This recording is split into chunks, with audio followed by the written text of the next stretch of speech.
Hello friends, I am Rahul and welcome to truth of physics. আজকে আমি এইচ.সি. ভার্মার concept of physics এর যে volume 1 আছে তার chapter number 5 Newton's loss of motion এর এক্সারসাইজের যে 5, 6, 7 এই যে তিনটা অঙ্ক আছে, এই তিনটা অঙ্ক তোমাদের খুব ভালো করে সলভ করে দেখাবো। এর আগে অলরেডি আমি এক্সারসাইজের যে আগের অঙ্কগুলি আছে এই চ্যাপ্টারে এবং অবজেক্টিভ 1 এবং অবজেক্টিভ 2 সমস্ত অঙ্কগুলিকে সলভ করেছি। সেই ভিডিওসগুলি আমি একটা প্লেলিস্টে রেখেছি, সেই প্লেলিস্টের লিঙ্ক আমি ডেসক্রিপশন বক্সে দিয়ে দেবো বা উপরে আই বাটনে সেই প্লেলিস্টের লিঙ্ক আমি দিয়ে দেবো। তোমরা সেই প্লেলিস্টটার থেকেও অন্যান্য ভিডিওসগুলিও দেখতে পারো। আমাদের question number 5, two blocks of equal mass M are tied to each other through a light string and placed on a smooth horizontal table. One of the blocks is pulled along the line joining them with a constant force. মানে আমাদের দুটো block আছে, তারা একটি স্ট্রিংয়ের সাহায্যে যুক্ত আছে এবং এই প্রান্তের যে ব্লকটি আছে সেটাকে এফ কনস্ট্যান্ট ফোর্স দিয়ে টানা হলো অ্যালং দ্য লাইন। এই লাইন বরাবরই, হরাইজন্টাল লাইন বরাবরই এফ ফোর্স দিয়ে এই ব্লকটাকে এদিকে টানা হলো। এইবার আমাদের কোশ্চেনে বলছে যে find the tension in the string joining the blocks. মানে এই যে সুতোটা আছে, এই যে স্ট্রিংটা আছে, এইখানটায় সুতোর উপর কী পরিমাণ টান প্রযুক্ত হবে সেটা আমাদের বের করতে বলছে। তাহলে ফার্স্টে আমরা এই যে ব্লকটা আছে, এই যে সিস্টেমটা আছে, এই যে দুটো ব্লকের যে সিস্টেম আছে সেই সিস্টেমটার অ্যাক্সেলারেশনটাকে বের করব। তো গোটা সিস্টেমের ওপর আমার কী পরিমাণ বল প্রযুক্ত হচ্ছে? এফ পরিমাণ বল। তাহলে 2m এ অর্থাৎ এই যে 2m যে সিস্টেমটা আছে, 2m মাসের যে সিস্টেমটা আছে ইন্টু অ্যাক্সেলারেশন, এটা হবে আমাদের ফোর্স এফ। তার মানে এখান থেকে acceleration of the system, this is the acceleration of the system, এটা আমাদের হয়ে যাবে f/2m। এবার এই অ্যাক্সেলারেশনটাই, যেহেতু এটা একটা সিস্টেম, ফলে এই অ্যাক্সেলারেশনটাই এই এম মাসেরও অ্যাক্সেলারেশন হবে, এই এম মাসেরও অ্যাক্সেলারেশন হবে, দুটোরই অ্যাক্সেলারেশন f/2m হবে। তাহলে এই যে এই সুতোটা আছে এইখানটায় যে টানটা প্রযুক্ত হবে, সেই টানটা হচ্ছে আসলে এখানটায় যে পরিমাণ ফোর্সটা প্রযুক্ত হবে সেটাই হচ্ছে এই জায়গাটায় সুতোটার উপর টান। তাহলে এই ব্লকটার উপর কী পরিমাণ ফোর্স প্রযুক্ত হচ্ছে? এইখানটায় আমাদের ফোর্স প্রযুক্ত হচ্ছে এই ব্লকটার মাস ইন্টু এটার অ্যাক্সেলারেশন। তাহলে এটার অ্যাক্সেলারেশনও তো এটাই হবে, কারণ এটা একটা সিস্টেম, তো দুটোর অ্যাক্সেলারেশন একই হবে, এটারও যে অ্যাক্সেলারেশন হবে এটারও তাই অ্যাক্সেলারেশন হবে। তাহলে এম এ হবে আমাদের সুতোর যে টান আছে, টেনশন, সেটা। তাহলে এম ইন্টু f/2m মানে f/2। তো এটা হচ্ছে আমাদের অ্যান্সার।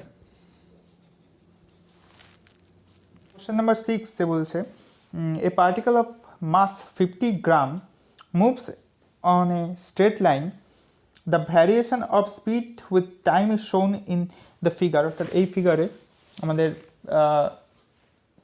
বেগ ভার্সেস টাইম, মানে স্পিড ভার্সেস টাইমের গ্রাফ দেওয়া আছে। এবার এখান থেকে আমাদের বের করতে বলছে the find the force acting on the particle at t = 2, 4 and 6 second. অর্থাৎ t = 2 সেকেন্ড, t = 4 সেকেন্ড আর t = 6 সেকেন্ডে আমাদের এই পার্টিকেলটার উপরে কত পরিমাণ ফোর্স প্রযুক্ত হচ্ছে সেটা আমাদের বের করতে হবে। এটা আমাদের ছিল কোশ্চেন নাম্বার 6। তাহলে আমাদের ফোর্স বের করতে হলে প্রথমে আমাদের অ্যাক্সেলারেশন লাগবে এই পাথটার। তো এবার অ্যাক্সেলারেশন বেগ সময় লেখচিত্রের ক্ষেত্রে আমাদের অ্যাক্সেলারেশন কী হয় আমরা জানি, অ্যাক্সেলারেশন = dv/dt।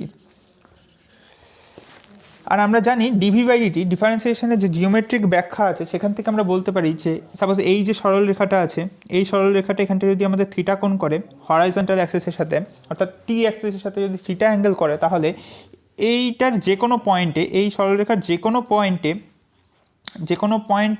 আমাদের ট্যান থিটা মানটা আমাদের সবসময় dv/dt হয়। এটা কেন হয়? এটা ডিফারেন্সিয়েশনের যে জিওমেট্রিক ব্যাখ্যা আছে সেখান থেকে এই জিনিসটা বোঝা যায়। তো সেটার উপর আমি অলরেডি ভিডিও বানিয়েছি, সেই ভিডিওটার লিঙ্ক আমি উপরে আই বাটনে বা নিচে ডেসক্রিপশন বক্সে দিয়ে দেবো, সেখান থেকে তোমরা সেই কনসেপ্টটা বুঝে নিতে পারবা। তো এইবার এই যে ট্যান থিটা আছে এইখানটায় যদি আমরা যেহেতু এটা একটা সরল রেখা, এই যে এ বি, সাপোজ এটা একটা সরল রেখা, ফলে এর যে কোনো পয়েন্টে আমরা যদি একটা হরাইজন্টাল এরকম করে টানি, যে কোনো পয়েন্টেই আমাদের হরাইজন্টালের সাথে সেটা সবসময় থিটা অ্যাঙ্গেলই করবে। অর্থাৎ এই অ্যাঙ্গেলটাও থিটা হবে, এই অ্যাঙ্গেলটাও আমাদের থিটাই হবে, ফলে ট্যান থিটা সবসময় সমান হবে এই গোটা সরলরেখাটা বরাবর, এই বি সরলরেখা বরাবর। তাহলে অ্যাক্সেলারেশনটা কনস্ট্যান্ট আছে এখানটায়। তার মানে এইবার আমাদের অ্যাক্সেলারেশনটা বের করতে হবে। তার মানে আমাদের এই সরলরেখার যে কোনো বিন্দুর ট্যান থিটাটা বের করতে হবে। এবার ট্যান থিটা, এবার যদি আমরা এবিসি এই যদি ট্রায়াঙ্গেলটা নিই, ট্রায়াঙ্গেল এবিসি, তাহলে এখানটা ট্যান থিটার মান আমাদের কী হবে, বিসি বাই ট্যান থিটা, যেটা আমাদের অ্যাকচুয়ালি হচ্ছে acceleration. Tan theta equals to BC by AC.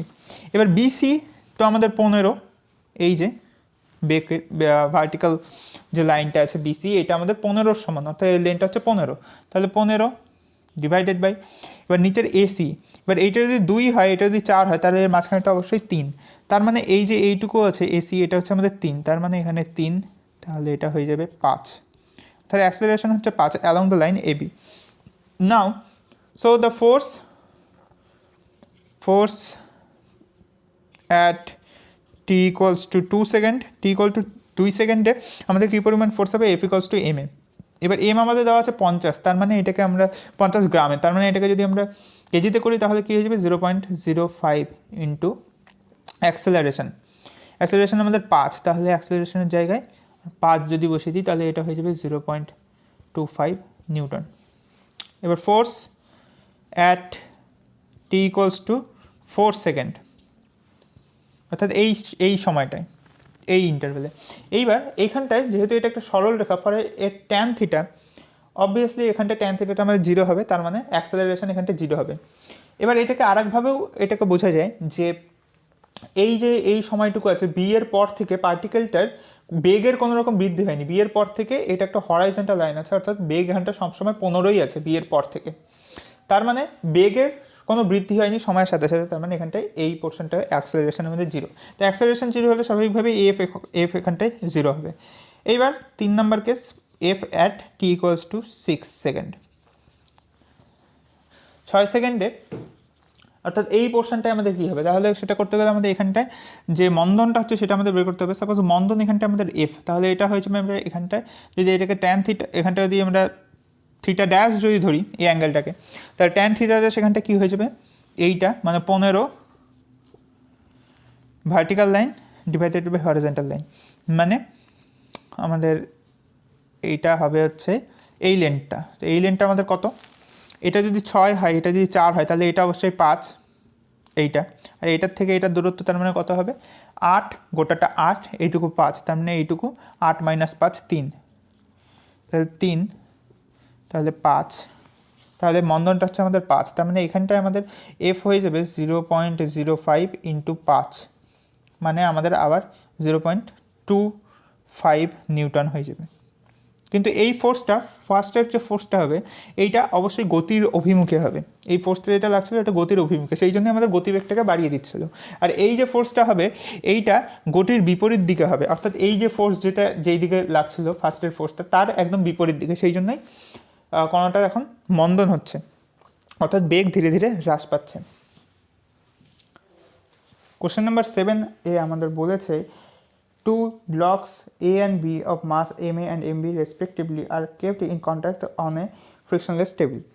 The experimenter pushes the block A from behind so that the blocks accelerate, অর্থাৎ এই ঘটনাটা এখানটায় আমাদের ঘটছে।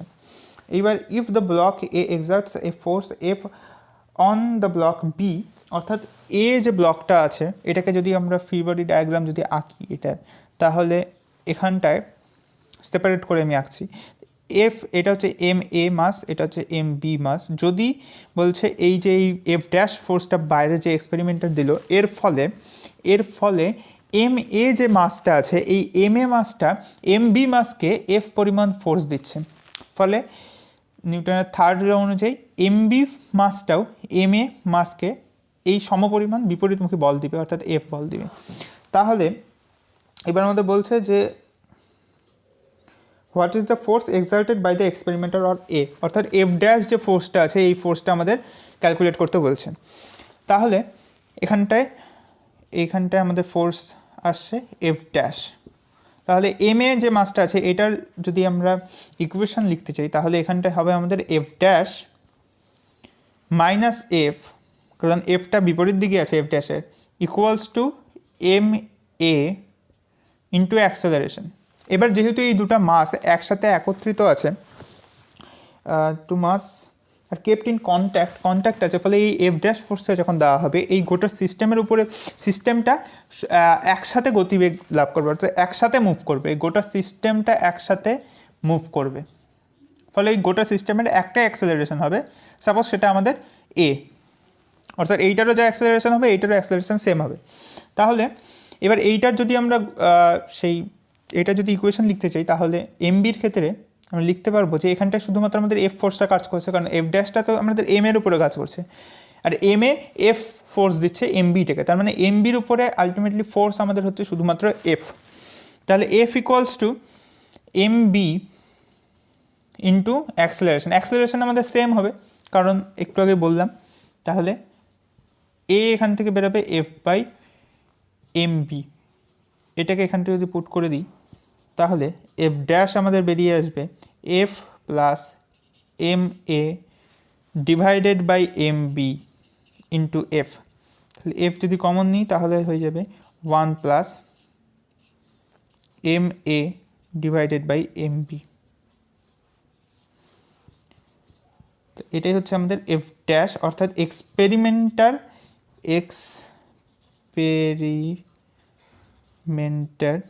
যে পরিমাণ ফোর্স দিয়েছিল ব্লক দুটোর উপরে সেই ফোর্সটা, the force exerted by the experimenter on a, এই ফোর্সটা হলো আমাদের এফ ইন্টু ব্র্যাকেটের মধ্যে 1 plus M A by M B. ভিডিওটিকে ভালো করে লাইক করে দেবো এবং ভিডিওটিকে তোমাদের বন্ধুদের মধ্যে অবশ্যই শেয়ার করে দেবে, যাতে তারাও এই কনসেপ্টসগুলি এবং এই অঙ্কগুলি ভালো করে বুঝতে পারে। আর চ্যানেলে এর আগেও আমি অলরেডি ফিজিক্সের বিভিন্ন কনসেপ্টসের উপর ক্লাস দিয়েছি, সেই ক্লাসগুলো তোমরা দেখতে পারো। আর চ্যানেলে নতুন আসলে অবশ্যই চ্যানেলটিকে সাবস্ক্রাইব করে বেল আইকনটিকে প্রেস করে দেবে পরবর্তী যে ভিডিওসগুলি হবে তার নোটিফিকেশানস পেয়ে যাওয়ার জন্য। তোমরা সবাই খুব ভালো থাকবা। Thank you for watching.